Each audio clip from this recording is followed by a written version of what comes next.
A lo largo de las sesiones que hemos tenido hoy, hemos visto una serie de definiciones, hemos visto una serie de acercamientos a lo que puede ser la escuela 2.0.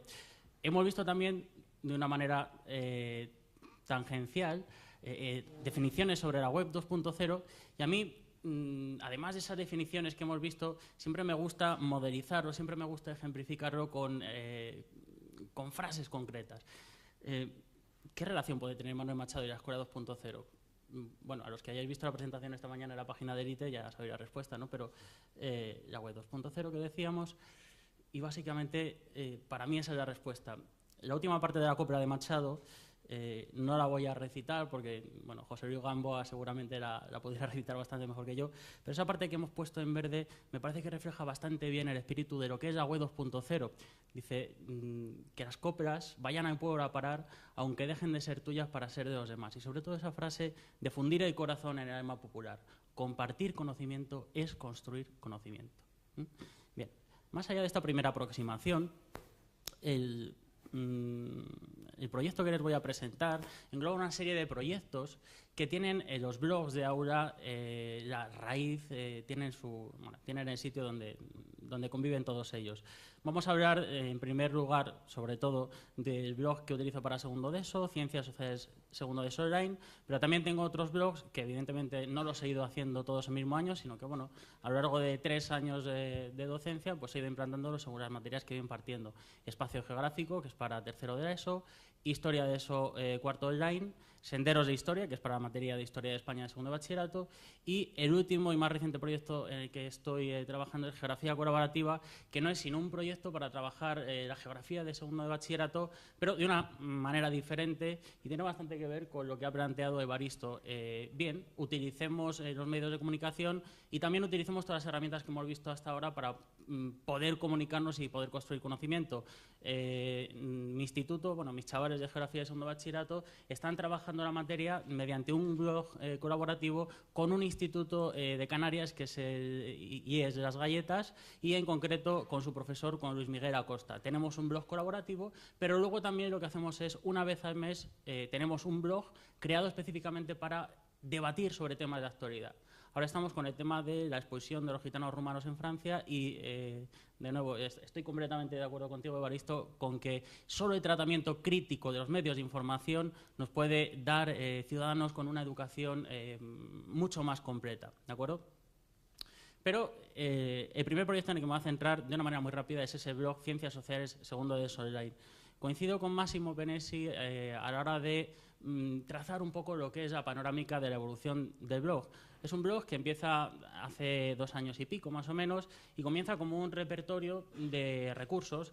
Hemos dicho que compartir es construir y, desde luego, al principio lo que uno encuentra son vídeos de YouTube, encuentra mapas conceptuales hechos por otros, pero el paso más adelante siempre se da cuando son los alumnos los que construyen los propios trabajos o cuando eres tú el que cuelgas algún artículo personal. Bueno, de alguna manera, esa evolución que yo creo que los que llevamos trabajando en TIC, yo soy muy reciente, llevo solo 4 años de docencia, 3 años trabajando en ella, pero yo creo que todos hemos experimentado esos momentos en los que hinca la rodilla en tierra, te preguntas para qué lo estás haciendo, luego te lo replanteas y realmente hay una evolución que nos hace ir un poco hacia adelante, ¿no? Entonces, a la hora de implantar estos blogs, y en concreto el de segundo de la ESO, me planteé una serie de objetivos. En primer lugar, está claro, el primero es contextualizar, reforzar y ampliar contenidos curriculares. De hecho, en la parte de la barra derecha, ahí tengo recursos agrupados por temas para todos los temas que se ven en clase. Pero más allá de eso, es algo de lo que también se ha hablado aquí, atender a la diversidad del aula mediante la gradación de actividades. Un blog es una herramienta muy potente porque podemos presentar diferentes actividades para cubrir toda la diversidad del aula. Sea la diversidad que se nos escapa por arriba, por así decirlo, como la diversidad que se nos escapa por abajo. Y sobre todo tenemos diferentes tiempos, tenemos diferentes espacios. Se ha hablado, Ignacio ha hablado de esa ruptura del espacio físico del aula y de los tiempos del aula, sobre todo. Alumnos que trabajan, que dejan sus comentarios sobre los ejercicios que vamos dejando y, en definitiva, bueno, sobre todo ese concepto de diversidad en el aula. Incentivar la creatividad del alumnado en el desarrollo de sus trabajos. Es otra de las características de la web 2.0. Todos aportamos. Los alumnos crean, los alumnos compiten y los alumnos ven los trabajos de otros alumnos. Si ven trabajos que están bien hechos, no solo de sus compañeros de clase, sino que, desde luego, la web 2.0 es todo, es el mundo. Si ven trabajos de una escuela de Argentina con la que tenemos relación, por ejemplo, se pican, por así decirlo, y de alguna manera son mucho más competitivos, son mucho más creativos y utiliza las TIC para todo ello. Y precisamente es ese el último de los objetivos, emplear las TIC como herramienta de investigación y exposición de resultados. De una manera un poquito más extensa. Cuando diseñé esta diapositiva había puesto inicialmente trabajamos por proyectos. Yo creo que esa frase, trabajar por proyectos, es muy ambiciosa. Es decir, ¿quién puede decir que durante todo el curso trabaja por proyectos? Seguramente hay gente, pero como vamos a ver es algo muy costoso.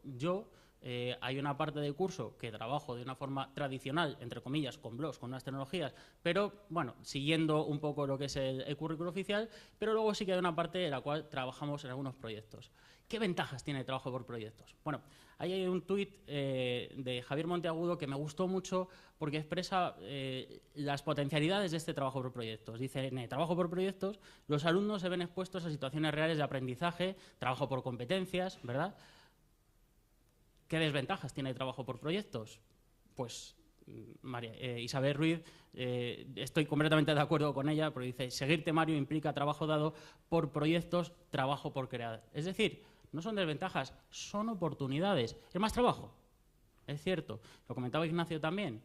El hecho de estar permanentemente detrás de ello, el hecho de echar una serie de horas. Bien, algunos de los trabajos por proyectos que realizamos. Bien, en la primera evaluación realizamos un trabajo que aúna la historia medieval de nuestra villa, de Coca, y el plan de lectura. Bueno, no sé si se va a cargar. Sí. Hay que aprovechar siempre lo que tenemos, eso está claro.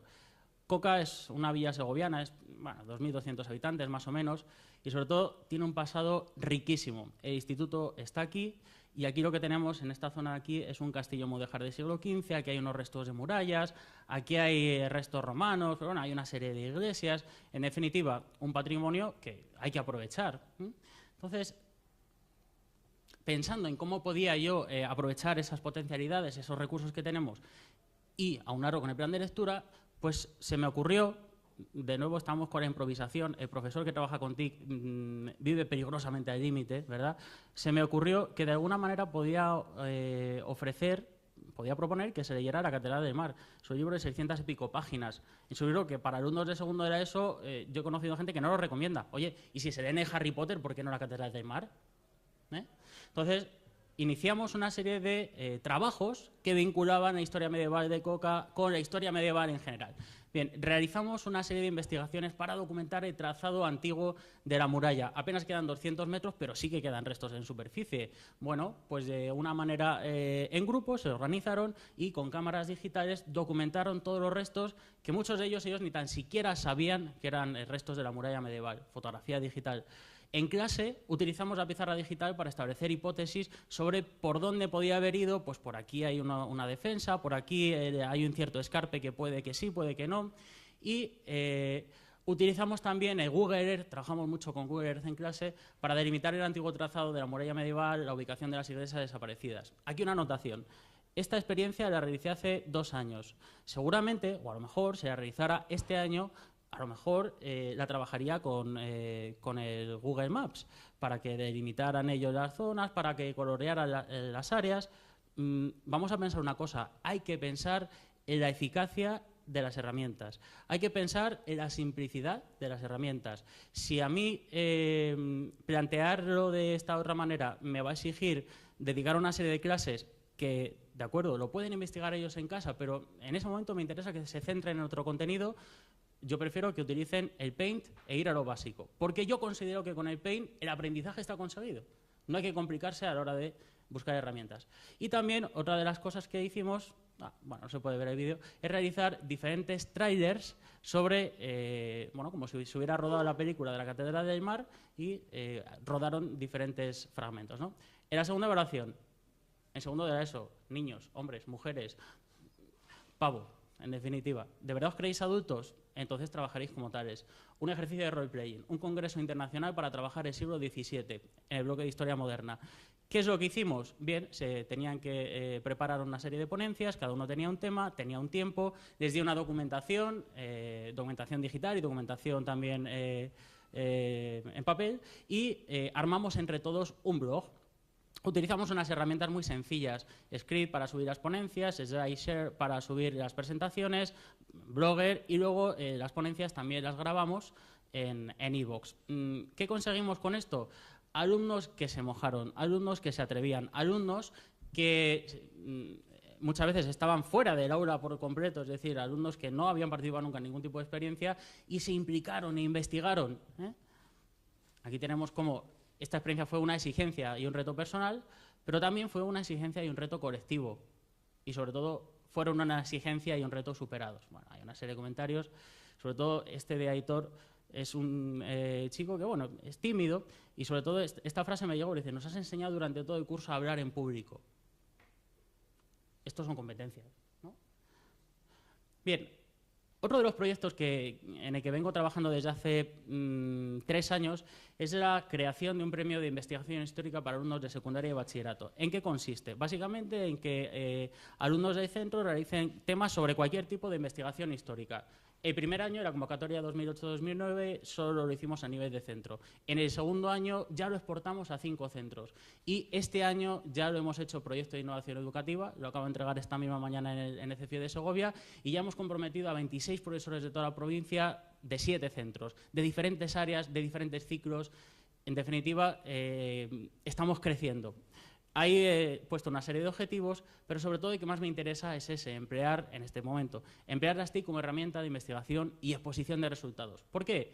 Tenemos alumnos que están visitando archivos digitales, cuando nunca sabían lo que era eso, ni podían saber que existía documentos del siglo XV en su pueblo, utilizan EPARES. Tenemos alumnos que están visitando hemerotecas virtuales, están buscando noticias para realizar trabajos de historia local. Esos trabajos los vamos a publicar, los ganadores del año pasado, los publicamos ahora en diciembre en la revista de Proyecto CRIO. El grupo es un grupo de historia y nuevas tecnologías al que pertenezco desde hace un año. Tenemos una revista, es decir, que un alumno de secundaria y bachillerato termine la etapa con su trabajo expuesto en la red, pero sobre todo con un ISSN, es decir, una publicación, un reconocimiento oficial que le vale incluso para currículum, es un valor añadido. Y alumnos que graban entrevistas, que realizan investigaciones en definitiva. Hemos hablado de alumnos, pero ¿qué hay de nosotros? ¿Qué hay de los profesores? Somos los protagonistas también, ¿no? De alguna manera. No trabajamos con las TAC, no sabemos lo que son las técnicas de aprendizaje colaborativo. ¿Qué es mejor? ¿Trabajar solo o trabajar de forma colaborativa en red? Bien, en este sentido, este año, a principios de año, creé una red social para profesores de geografía, historia y también didáctica de ciencias sociales. Conocía otras, Internet en el aula, Filosofiesta, había una serie de redes y, ¿por qué no? Una de geografía e historia. Nunca sabes cómo va a resultar, pero muchas veces el paso que tiene que dar el profesor que quiera trabajar con nuevas tecnologías es preguntarse a sí mismo, ¿por qué no? Tal vez muchos pensemos que porque se pierde mucho tiempo, se gana, desde luego. Una serie de grupos, una serie de proyectos, un marcador social, una cuenta común, que vamos a empezar con ella en breve, para que todos en Delicious, los 600 y pico miembros, vayamos subiendo nuestros favoritos, por así decirlo. Un temario colaborativo que vamos a publicar ahora también, que lo vamos a editar con una wiki.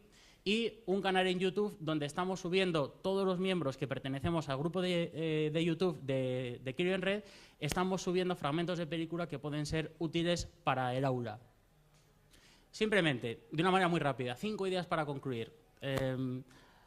Hace ya unos años, mi abuelo me contó una historia, las historias siempre somos así, siempre volvemos a la historia. Bueno, me contó una historia de un maestro que había tenido allá por los años 30, que en un pueblo de Ávila muy pequeño, en la aldea Seca, y que les había llevado durante 5 días, les había traído aquí, a Madrid, a ver los principales museos, el Prado entre ellos. Y mi abuelo se acordaba perfectamente de los cuadros que había visto, se acordaba de las gentes que había conocido, se acordaba de todo lo nuevo que había vivido.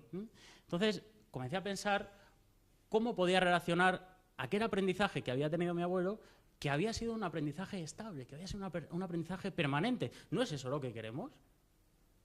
¿No? Entonces, pensé, y vais a ver ideas de las cuales ya hemos hablado, ¿no? Pensé que se aprende descubriendo. el premio de investigación histórica va en esa línea. El hecho de que tengamos alumnos que son curiosos, que utilizan las nuevas tecnologías para encontrar respuesta a cosas que hasta hace poco ni tan siquiera se habían preguntado, hace que esos aprendizajes sean mucho más estables y mucho más duraderos. Se aprende haciendo, desde luego. Insisto, la importancia fundamental del trabajo por proyectos. Conlleva mucho trabajo, conlleva muchas satisfacciones. También hay que decir una cosa, la importancia de adaptar la evaluación al trabajo por proyectos. Ignacio hablaba de que él no pone exámenes. Yo, para evaluar el tema del Congreso del siglo XVII, el tema del XVII español, no puse un examen. Simplemente evalué participación activa en el Congreso, la exposición. Evalué los resúmenes que se habían hecho. Evalué las intervenciones en la mesa redonda que realizamos. Una serie de rúbricas, hice un escáner completo de cómo la clase y de cómo cada uno había aprendido los conceptos del tema. Se aprende trabajando duro, eso está claro. El trabajo con TIC implica trabajo duro tanto para los propios alumnos, ya lo hemos visto, pero sobre todo también para nosotros mismos. Aquí, no sé si decir un toque de atención a la administración. Tenemos cada vez más ordenadores, pero tenemos cada vez menos tiempo. Yo creo, no sé si os pasa a vosotros, pero los que trabajamos con TIC de una manera comprometida, de alguna manera desatendemos muchas parcelas personales. Y no tenemos un reconocimiento más allá de lo que decía Ignacio también. No se conoce muchas veces en nuestro propio centro el trabajo que estamos haciendo. Ayer me ha costado a las 4 de la mañana para poder entregar hoy a tiempo el informe de CFIE. Por favor, a la Administración, ayúdennos a que la gente que tiene ganas de hacer proyectos podamos llevarlo a la práctica de una manera más fácil. ¿De acuerdo? Porque si no, habrá muchas buenas ideas que se queden simplemente en eso, en buenas ideas, ¿no? Se aprende trabajando duro. Y, sobre todo, ese concepto del cual hablaba Fernando García Páez, de se aprende sintiendo, el emotionware, ¿eh? Hablaba de software, hardware, tupperware, y hablaba de museware y el emotionware. Aquellos aprendizajes que se consolidan con emociones detrás son aprendizajes que nunca se olvidan. Y las TIC en este sentido nos pueden ayudar mucho a ello. Estamos hablando de web semántica, estamos hablando de dialogar, estamos conociendo de compartir, estamos hablando de bastantes aspectos. Y sobre todo, dos reflexiones finales. No perder la perspectiva porque queda claro que estamos en un momento de transición. Manuel Area lo decía, no sabemos dónde vamos a estar de aquí a 15, a 20 años. Desde luego, eso es lo apasionante de la oportunidad que tenemos. Realmente no hay una única línea. Máximo construye en una línea, Ignacio construye en otra. Es decir, es una suma de aportaciones que estamos realizando cada uno, que estáis realizando seguramente vosotros también, pero entre todos estamos redirigiendo, no se sabe muy bien hacia dónde, a dónde queremos ir. Pero no hay que perder la perspectiva, es decir, hay que hablar de herramientas sencillas, hay que hablar de aprendizaje transparente, de herramientas transparentes y sobre todo me gustaría que os quedarais con esta idea. A veces lo más sencillo da resultados, pero yo personalmente pienso que siempre lo más sencillo da mejores resultados. Bueno, todos habéis terminado con alguna frase. Yo voy a terminar con un párrafo un poco más extenso. Es un libro, y ya no me extiendo más, es un libro que lo tengo ahí para el que lo quiera ver. Es un libro que compré en El Rastro del año 1905 y no es ni más ni menos que un manual que escribe un catedrático de la Escuela Normal de Salamanca para jóvenes profesores que van a comenzar a dar clase. Lo que comentaba Manuel Area, una pedagogía bastante interesante, os sorprendería, ¿no? Y fijaos la nota que me encontré en él. Dice, nota, este libro lo compré en Teruel en febrero de 1907. Al estallar la guerra, 1936-39, vivíamos en Carabanchel Bajo, carretera de Toledo 13. Y a venirnos a Madrid, el 5 de noviembre de 1936, dejamos abandonados muebles, ropas y libros, y el día 7 de diciembre del año 41 vuelvo a comprarlo en un tenderete del Rastro, a donde fue a parar, como tantos y tantos enseres robados. Es el único recuperado por mí. Una última idea. A lo largo de todo el Congreso vamos a ver que en la web 2.0, que la informática, que las TIC, hay grandes historias, pero yo siempre seguiré pensando que las grandes historias, o que muchas buenas historias, seguirán estando en los libros. Muchas gracias.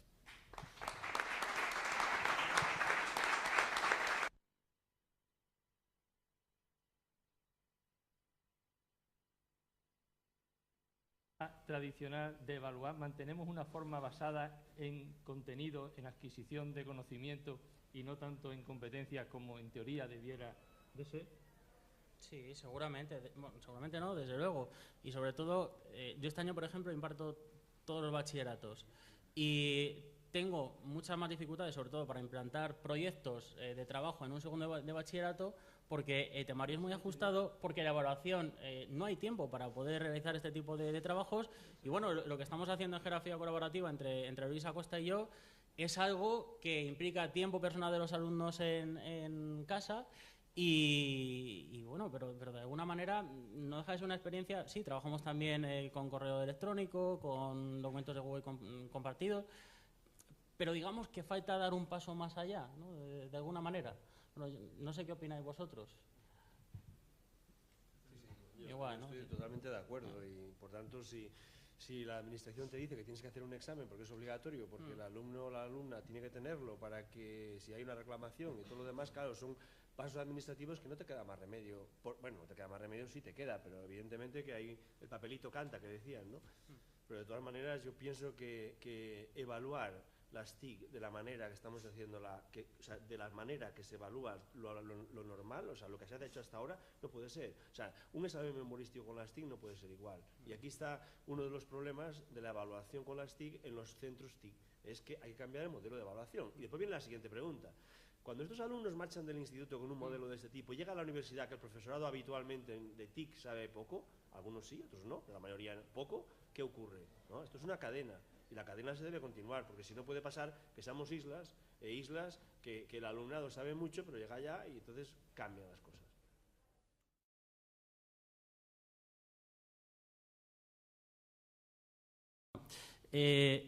A lo largo de las sesiones que hemos tenido hoy, hemos visto una serie de definiciones, hemos visto una serie de acercamientos a lo que puede ser la escuela 2.0. Hemos visto también, de una manera tangencial, definiciones sobre la web 2.0 y a mí, además de esas definiciones que hemos visto, siempre me gusta modelizarlo, siempre me gusta ejemplificarlo con frases concretas. ¿Qué relación puede tener Manuel Machado y la escuela 2.0? Bueno, a los que hayáis visto la presentación esta mañana en la página de Elite ya sabéis la respuesta, ¿no? Pero la web 2.0 que decíamos, y básicamente para mí esa es la respuesta. La última parte de la copla de Machado no la voy a recitar porque, bueno, José Luis Gamboa seguramente la podría recitar bastante mejor. Poesía de los gitanos rumanos en Francia y, de nuevo, estoy completamente de acuerdo contigo, Evaristo, con que solo el tratamiento crítico de los medios de información nos puede dar ciudadanos con una educación mucho más completa, ¿de acuerdo? Pero el primer proyecto en el que me voy a centrar de una manera muy rápida es ese blog Ciencias Sociales segundo de Online. Coincido con Massimo Penesi a la hora de trazar un poco lo que es la panorámica de la evolución del blog. Es un blog que empieza hace 2 años y pico, más o menos, y comienza como un repertorio de recursos. Hemos dicho que compartir es construir y, desde luego, al principio lo que uno encuentra son vídeos de YouTube, encuentra mapas conceptuales hechos por otros, pero el paso más adelante siempre se da cuando son los alumnos los que construyen los propios trabajos o cuando eres tú el que cuelgas algún artículo personal. Bueno, de alguna manera era eso. Historia de eso, cuarto online, Senderos de Historia, que es para la materia de Historia de España de segundo de bachillerato, y el último y más reciente proyecto en el que estoy trabajando es Geografía Colaborativa, que no es sino un proyecto para trabajar la geografía de segundo de bachillerato, pero de una manera diferente y tiene bastante que ver con lo que ha planteado Evaristo. Bien, utilicemos los medios de comunicación y también utilicemos todas las herramientas que hemos visto hasta ahora para poder comunicarnos y poder construir conocimiento. Mi instituto, bueno, mis chavales de Geografía de segundo bachillerato están trabajando la materia mediante un blog colaborativo con un instituto de Canarias que es el IES de las Galletas y en concreto con su profesor, con Luis Miguel Acosta. Tenemos un blog colaborativo, pero luego también lo que hacemos es, una vez al mes, tenemos un blog creado específicamente para debatir sobre temas de actualidad. Ahora estamos con el tema de esa evolución, que yo creo que los que llevamos trabajando en TIC, yo soy muy reciente, llevo solo 4 años de docencia, 3 años trabajando en ella, pero yo creo que todos hemos experimentado esos momentos en los que hinca la rodilla en tierra, te preguntas para qué lo estás haciendo, luego te lo replanteas y realmente hay una evolución que nos hace ir un poco hacia adelante, ¿no? Entonces, A la hora de implantar estos blogs, y en concreto el de segundo de la ESO, me planteé una serie de objetivos. En primer lugar, está claro, el primero es contextualizar, reforzar y ampliar contenidos curriculares. De hecho, en la parte de la barra derecha, ahí tengo recursos agrupados por temas para todos los temas que se ven en clase. Pero más allá de eso, es algo de lo que también se ha hablado aquí, atender a la diversidad del aula mediante la gradación de actividades. Un blog es una herramienta muy potente, pero esa parte que hemos puesto en verde me parece que refleja bastante bien el espíritu de lo que es la web 2.0. Dice que las coplas vayan al pueblo a parar, aunque dejen de ser tuyas para ser de los demás. Y sobre todo esa frase de fundir el corazón en el alma popular. Compartir conocimiento es construir conocimiento. Bien, más allá de esta primera aproximación, el proyecto que les voy a presentar engloba una serie de proyectos que tienen los blogs de aula, la raíz, tienen el sitio donde conviven todos ellos. Vamos a hablar, en primer lugar, sobre todo, del blog que utilizo para segundo de ESO, Ciencias Sociales segundo de ESO Online, pero también tengo otros blogs que evidentemente no los he ido haciendo todos el mismo año, sino que bueno, a lo largo de 3 años de docencia pues he ido implantándolos según las materias que he ido impartiendo. Espacio geográfico, que es para tercero de